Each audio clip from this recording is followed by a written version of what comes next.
You have to submit your daily life to a rigorous examination.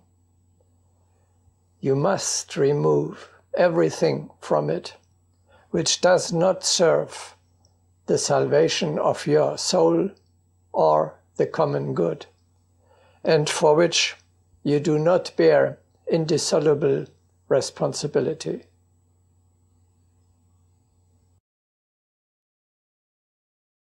A great deal must be removed from the path. It is necessary to examine everything which has taken root.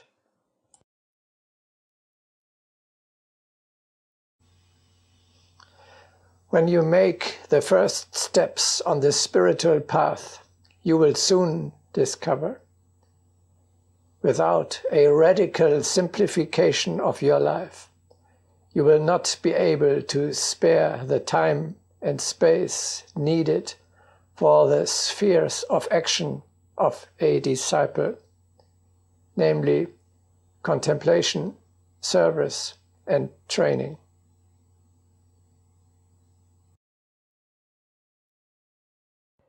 Much must be sacrificed so as not to lose the right direction.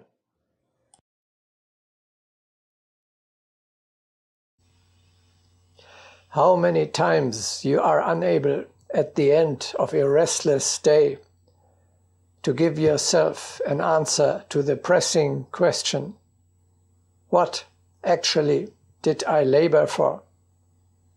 Something that was worth it? You are oppressed by the feeling that the really important, the essential, is not expressed in your life.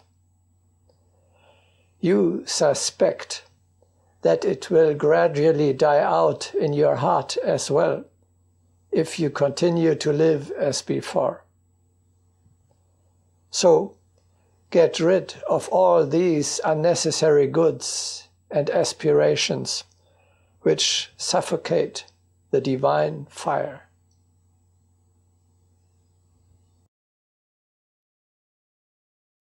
Traveler, you must give away all possessions that impede you, and the more you give, the lighter your path. For he who goes without loads attains the heights more easily.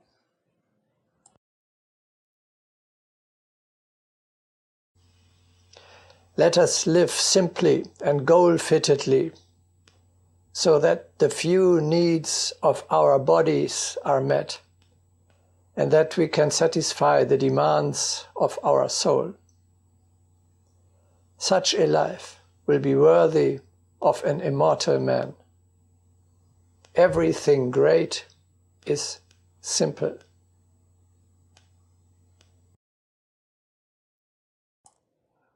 Only goal-fitting simplification can bring dignity to life.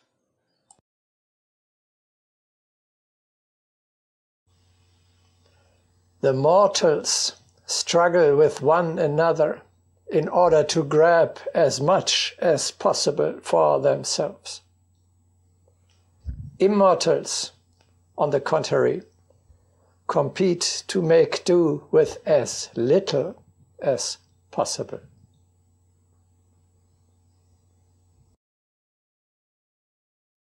Let him who hath need of less thank God, but let him who hath need of more humble himself for his infirmity.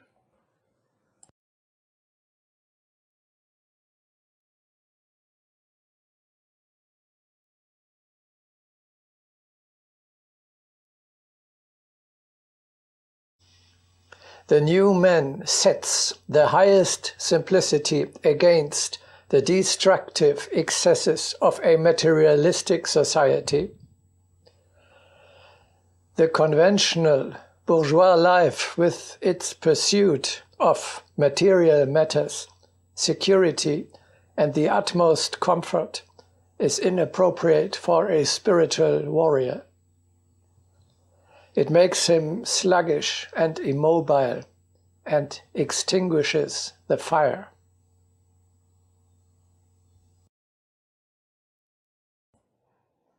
Verily, material prosperity and ease are our most dangerous enemies.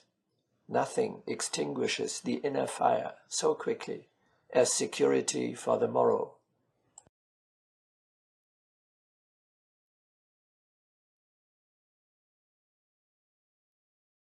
The refined nature does not seek personal well-being, for it strives toward perfection.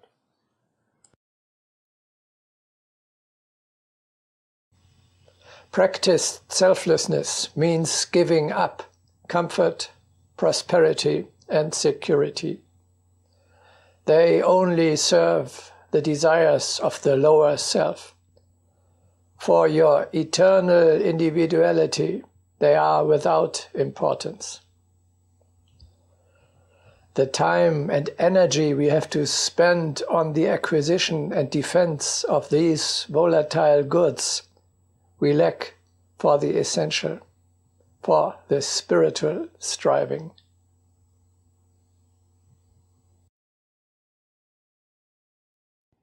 He who does not relinquish his own comfort does not know how to serve hierarchy.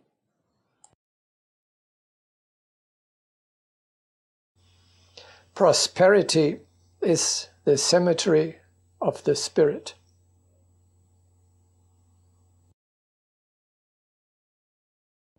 Heavy is the karma of those who cannot forego earthly comfort, for it is said, comfort is the cemetery of the spirit. Earthly comfort shuts out spiritual hearing. Therefore, none of those who know will apply the standards of earthly comfort.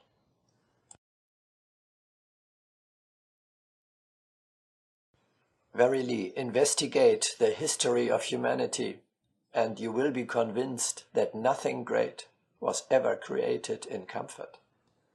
The spirit cannot realize itself amidst conditions of well-being or abundance.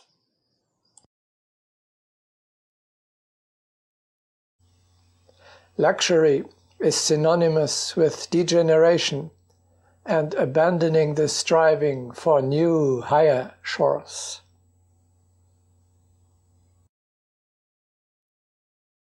Humanity must abandon luxury. Luxury is not beauty, not spirituality, not perfectionment, not construction, not blessing, not compassion. Luxury is destruction of resources and possibilities. Luxury is dissolution. A harmonious cooperation must be found in order to rid the world of the plague of luxury. Luxury has been always a sign of decay and eclipse of the spirit.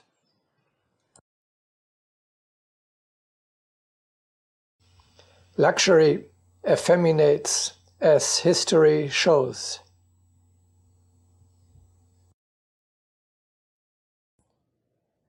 Hothouse conditions are not suitable for revolution. Luxury leads to corruption and decay. History is full of examples of this.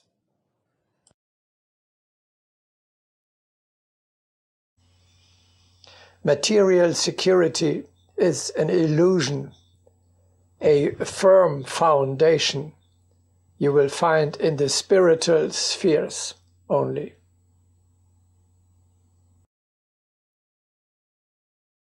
Dead are those who presume that by means of earthly Maya they can create strongholds. It is as unwise as children dreaming to build a fortress out of mud. Only the world of the spirit is truly strong, for it is indestructible and invincible.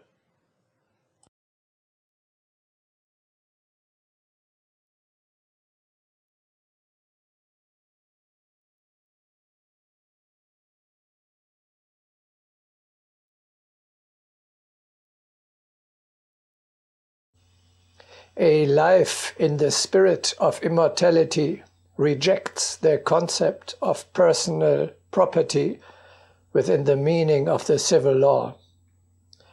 The idea of a control over things with which we may proceed for egoistic purposes at will. This view is as unsuitable, unspiritual, and outdated as the assumption to be entitled to deal with people, with slaves, at will.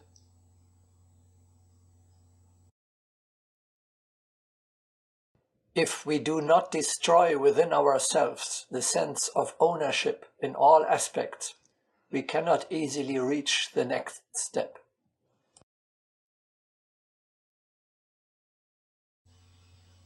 In truth, personal property is incompatible with the mission of man. The treasures of this planet belong to all its inhabitants and serve to further the progress of all humanity.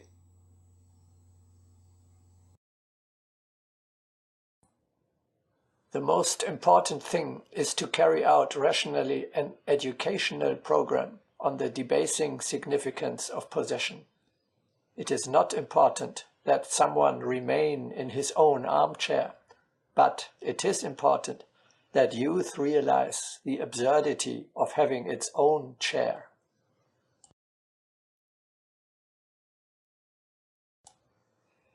It is necessary that this consciousness be manifested not as a denial, but as a free conquest. When liberated from craftiness, people will learn of the impracticality of personal ownership. Then a collective of co-workers will grow up.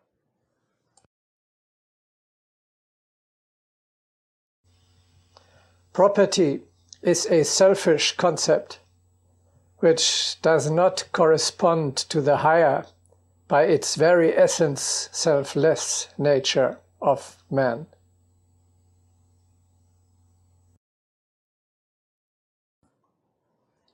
How strictly must be collected biological details in order to demonstrate the illegality and the futility of possession. The laws of the properties of matter testify that possession does not conform to the nature of man.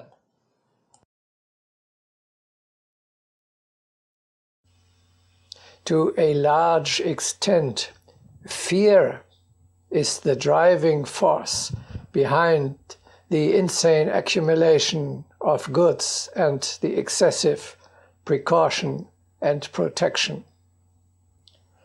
Fear of the future and of the void that might remain if we detach ourselves from the conventional contents of life.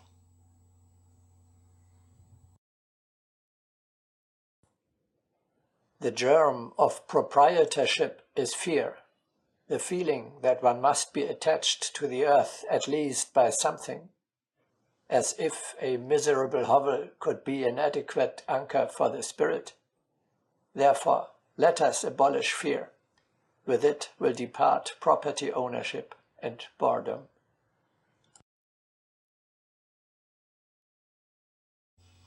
How could an immortal on his eternal path cling to temporal possessions, which he will lose at the latest at death? They mean nothing to his true, higher self.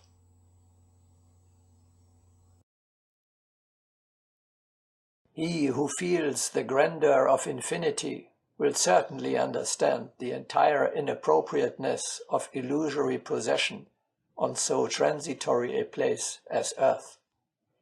The man who has realized the essence of all things is not in need of them.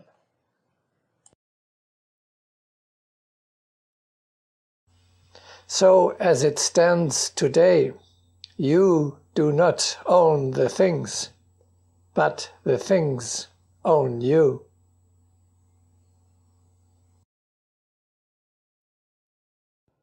Those who have realized the nature of things are not attached to them, but those who distort it are slaves to them.